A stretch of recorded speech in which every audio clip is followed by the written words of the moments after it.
So it is day 9, and I had so many thoughts going through my mind, and I couldn't wait to say today when I got on camera to do juice 1 of day 9. And then I got home last night to a stolen package.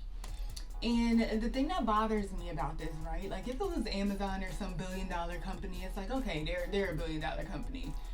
They gonna be all right if they have to like refund a package, or if they have to send another one in the mail. But this package was like a very special package because there is a small business here that I support in New York called Lay Lee Glow. She is on Etsy, and she also is, she has a website. She's on Instagram. It's Laalee Glow.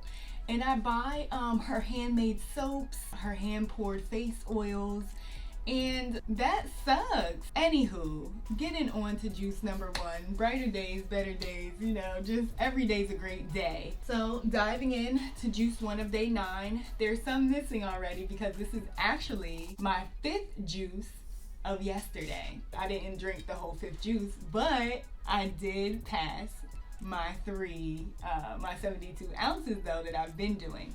So I learned something really cool last night. I was on my way home from work and I was watching a video that was recently posted by Jeanette. She also goes by Miss Fit Vegan on Instagram and YouTube are the 2 platforms that I follow her content on. And I really, really like her content, and I've learned so much from her as I've transitioned into raw vegan about how to pick ripe fruit. She has multiple videos on how to pick ripe fruit, and it changed the raw vegan game for me because every fruit I was picking after I watched that video was fragrant and juicy and flavorful and really had me fall even more in love with fruit. What I learned from her is that I was editing my videos, these vlog videos from my whole juice feast, because I'm only on editing the 2nd video. I had technical difficulties. So what I learned from her was, she says when you are transitioning into a raw vegan eating lifestyle, that the way you can tell you are getting enough food throughout the day is if when you go to bed you're not hungry.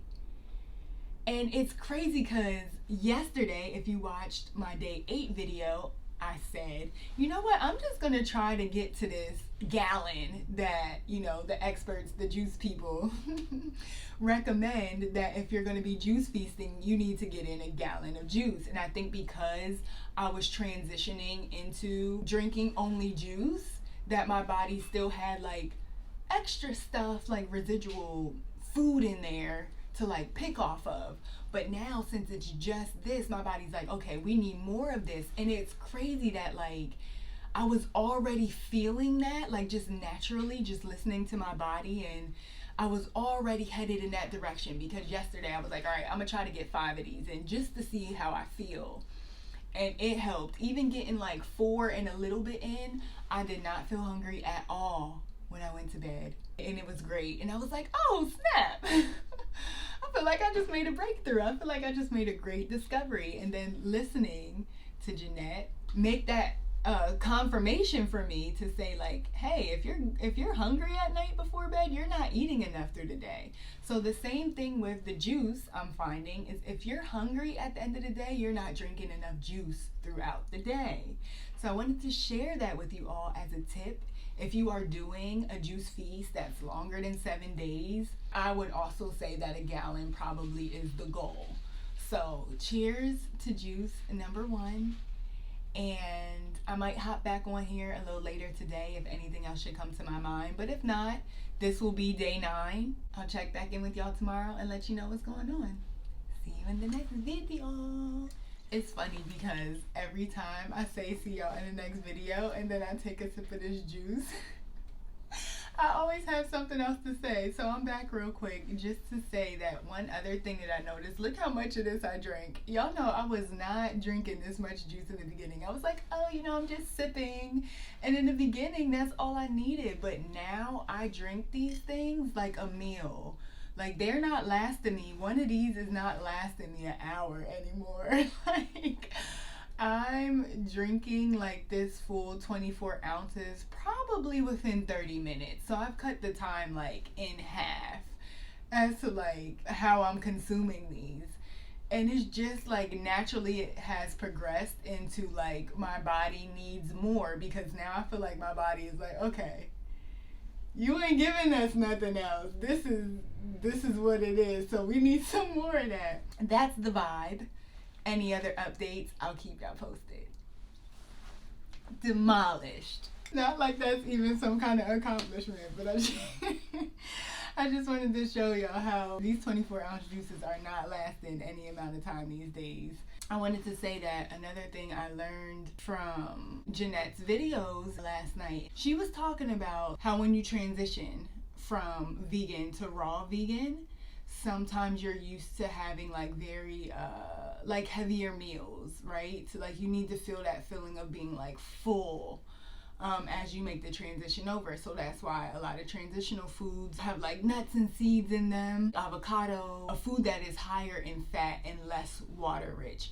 But the thing with those foods is that, especially the nuts and seeds more, the nuts more, that they can be very dehydrating. Even though she was talking about their transition from vegan to raw vegan, what made the connection with me as a raw vegan doing this juice feast is that if y'all looked at the short that I posted a little short video. If you go to my main page and click shorts, you'll see that I posted what I was eating when I eliminated my fibroids. Like I was eating like raw lasagna, amazing salads with like red sauerkraut and coconut ceviche. Oh, dates was the other thing that she was saying that is more fat, less water content or less liquid content. I was eating all kind of pies that had walnuts or almonds or cashew cheese on it, and like lots of these very kind of like rich and like dense foods with as like being raw vegan, eating solid foods.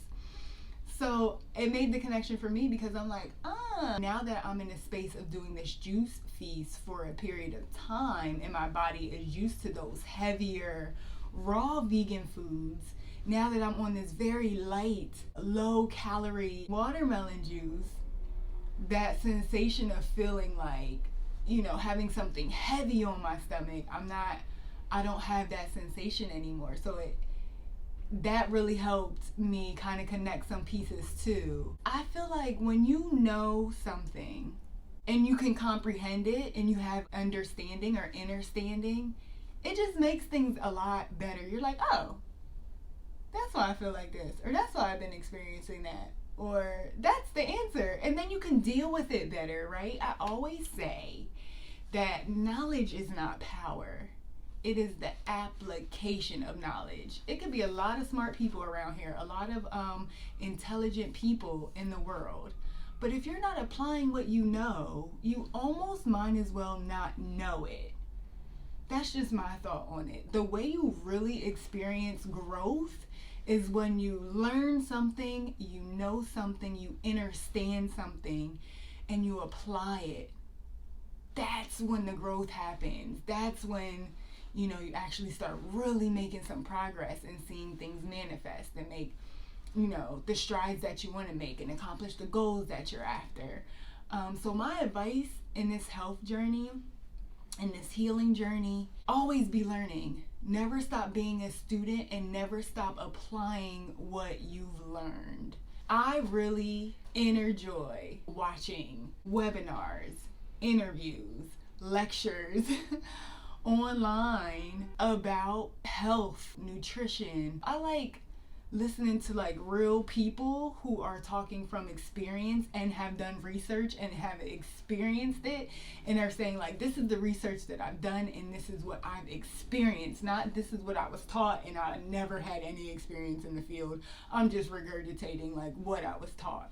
I like to listen to people that have real life experience and have done the research. The other thing is too that I think that is helping me tremendously on my healing journey, unlearning a lot of things that I've learned, whether it's from parents or from school. Some of that stuff is like when I got to a place that I was willing to accept that some things that I have learned or been taught over my lifetime may not be correct. And I allowed my mind to be open to learn new information and to try it, apply it for myself so that I can see, does this work? Does this not work? Is this what this person said? Is this true or is it not true? I thought I would die if I didn't eat meat, literally, at one point. And I know there was like vegetarians and stuff at that time. I wasn't hearing a lot of things about veganism at that time, but vegetarian was like a thing. But I just personally never could, it wasn't conceivable at that time for me that I could live without meat. So things like that, right? You're like, okay, somebody said that, but is that really true? Like when you open your mind to really like explore this beautiful life that we've been given, to like experiment and try things, especially when it's health and wellness, to go off of the trodden path a little bit and the traditional way of doing things a little bit and experience them for yourself, then you know for yourself if it's the real deal or if it's not. And as I just continue to experiment and experience and apply the knowledge that I'm receiving, it's been life-changing. It's been life-changing. I was able to eliminate fibroids naturally. No doctor is going to tell you that you can do that. If I wasn't able to be like, you know what? I know what they're saying, but I also have people over here in the natural health community who are saying like, hey, I eliminated fibroids or shrunk my fibroids doing A, B, and C. I'm not a doctor, but from experience, this is what I did and it worked for me. I'm like, I want to try that because I don't want to get surgery and all this crap. So yeah, be open-minded. Be open-minded. Apply the knowledge that you learn so that you can have an experience for yourself. Last thing I will say, I used to take a lot of supplements even when I was raw vegan, and not because I felt like I really needed the supplements, just because I'm like, oh, wheatgrass is good for you, let me take some wheatgrass. Oh, spirulina and chlorella is good for you, let me just take spirulina and chlorella. But I was like ODing on that stuff and it caused some imbalances in my body. One of the things I realized about that is supplements are supplements, right? They are to supplement an area in which your diet or your living or your eating habits are deficient. When you're not eating nutrient-dense foods, when you're not eating foods that are rich in the vital minerals that the body needs, then you have to supplement.